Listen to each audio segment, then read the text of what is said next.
If you're watching this video, here's what I want you to take away from this video. Be a solution finder rather than somebody that sits down to complain about problems. Hey there bosses, Jean Ontra here. If this is your first time on my channel, on this channel we talk about freelance business and how you can use that to create more freedom and family time, and I especially focus on freelance writing. So if that sounds like your cup of tea, sounds like you can jive with that, go ahead and hit the subscribe button. What I'm about to talk about may rub people off the wrong way, because believe it or not, a lot of people do love misery. A lot of people like to complain more than find solutions. Now, if you're broke, let me just talk about that. Alright, there's several reasons why you could be broke. And I'm not saying I've never been broke. I've been broke in my life before, okay? And back then, I used to blame external circumstances. I used to blame everything. My job didn't pay me well. I wasn't in the right position. I wasn't, I blamed so many things. Like, I can give you a list of reasons why I was broke. And I would not be wrong to list those things off as the reason I was broke. I would not be wrong. And so in your current situation, you may not be wrong at all about the reasons why you're broke, the reasons why you never have enough money. Totally get it. And while we always don't have control over what may happen, you can take steps and you can make decisions that will help you get out of broke land in ways that don't require you to do anything illegal, that don't require you to sit down and whine and complain.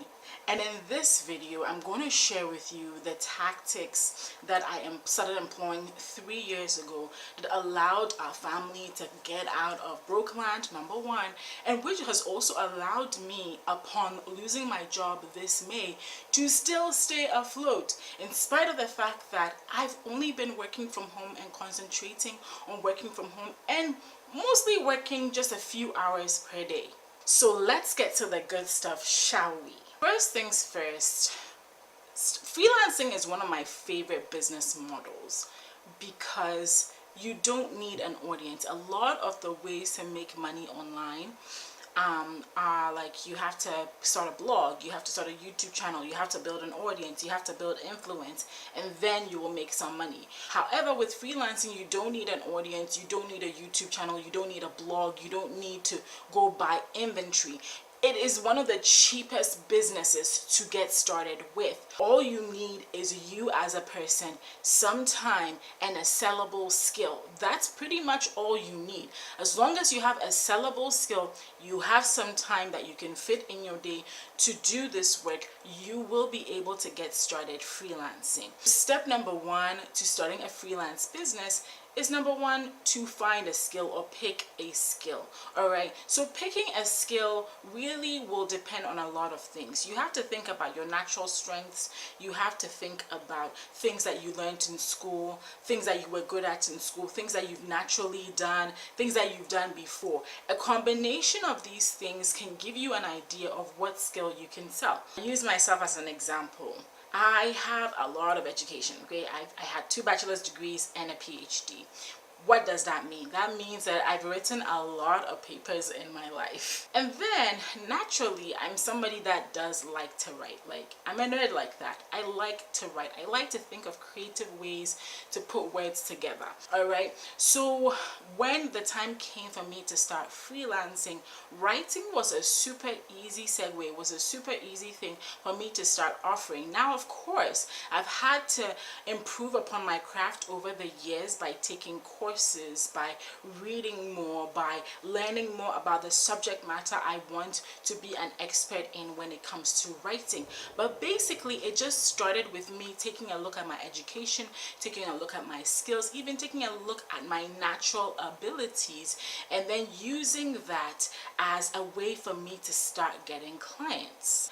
Another business I started was social media management. The reason I got into that, I got on social media in 2008 when Facebook was still really a baby. I had been playing around with social media. I knew how to get attention. When I started my blog in 2014, I was able to use social media to build a ton of traffic to that blog. And so because I had that experience, because I had experimented with different things, because I read so much and learned so much about social media between 2012 and 2015, it allowed me to also offer social media management as a service to some clients. And that was my first freelance business. That's how I got started getting paid, even before I started freelance writing. So think about things that you already do.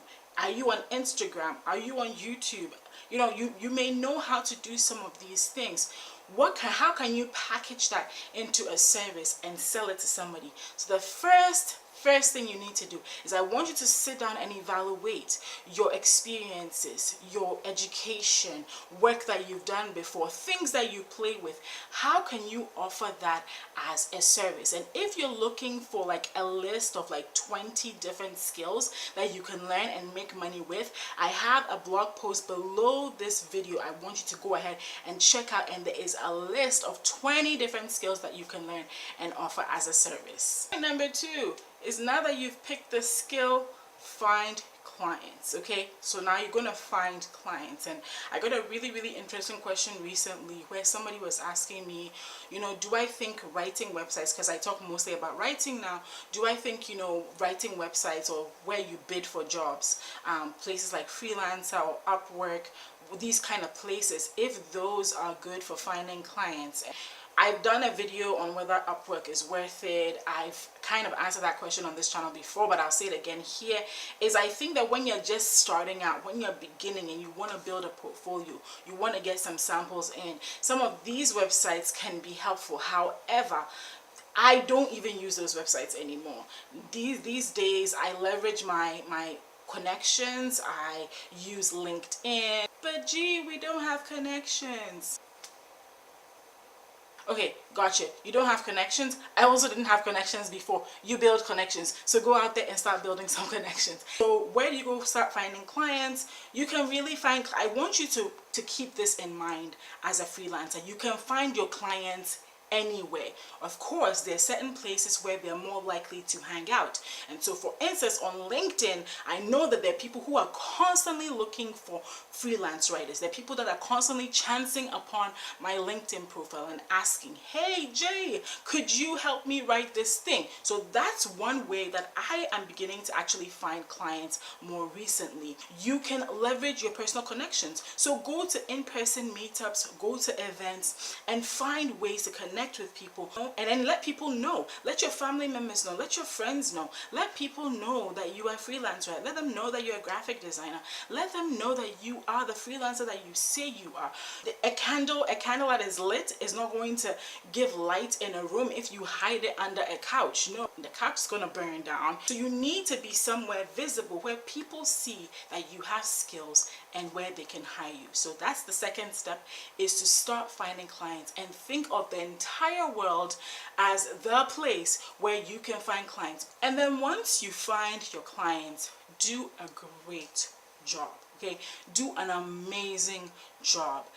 Go above and beyond. A lot of people are content to do just the thing they've been assigned. They're content to do just the project. But you could take that a little step further. You could do a little bit more keyword research, for instance, for me, right? For writers, you could find ways to pitch your clients and say, hey, I'm writing for you, but what if I shared this on my social media? Even without asking them, you can start sharing it on your social media. I've done that. You can talk about it in your videos. You can find ways that they didn't necessarily pay you for, but you're doing this extra little thing that makes hiring you, or makes having you such a delight, that when it comes time for people to part with you, they don't want to part with you, and actually they will begin to tell other people about you. And that's how my business is growing personally. Is now I'm having other people tell other people about me, because I try to do my best to do a great job, so that not only do I make my client happy, but there is a potential that they start telling other people about me, like, oh, I have this great writer you should hire her. Because here's the thing, business people, I work primarily with business people. Business people are always meeting other business people. They're always talking about their needs and problems with other business people.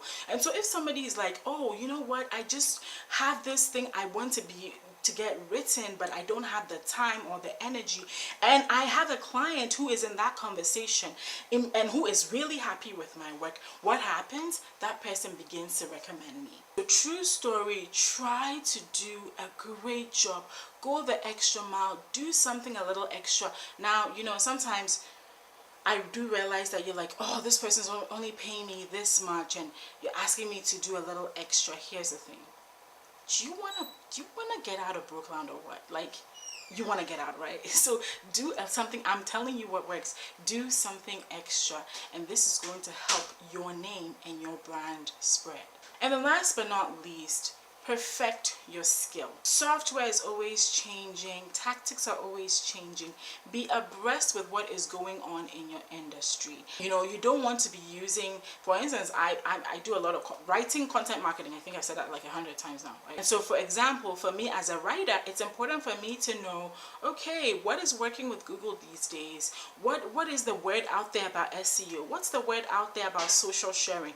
Which platforms are performing well and which platforms are duds when it comes to sharing content? I need to be abreast with this knowledge. What formats can we put the content in so that people consume it more? These are all things I need to be abreast with, because the more I perfect my skill, the more value, and this is what this whole conversation is about, right? It's about you as a person providing value to other people and getting paid for the value that they provide. I don't just sit down in my pajamas and chill and then people just send me money. No, I'm working. And working adds value. Doing work that adds value and trying to do a little bit more extra every day. Because why? I'm perfecting my skill. I'm learning, I'm reading, I'm finding out what's the search out there. You know, what is the what is the consensus on things, and I'm bringing that back to my clients and making the work better. And it allows you, as you do that, as you perfect your skill, it allows you to charge higher. Recently I had a friend who was asking me who wanted to start a social media management business, and she was asking me if I thought her package, the price package she had, was too low or too high. And I was like this, I can't tell you if your price package is too low or too high. I can only tell you that if you can give ABC value to your client, then this package is too low. But if you cannot give this much value to your client, then that package is okay, because you're not bringing you're not bringing the whole meal to your client. So as long as you continue to perfect your skills, you will be increasing your value, which means you can start charging higher rates and commanding a lot of income. So that is what you need to think about. I need to always be perfecting my skill. Right, bosses, so I hope this video was helpful. Let me know in the comments below what you think, your thoughts. Are you getting started with freelancing? Is freelancing new to you? Are you broke? Are you in a situation where, things are tight for you right now? I know what that's like, but freelancing really is a great way for you to get out of that funk. But leave me comments below. Let's chat in the comments. All right?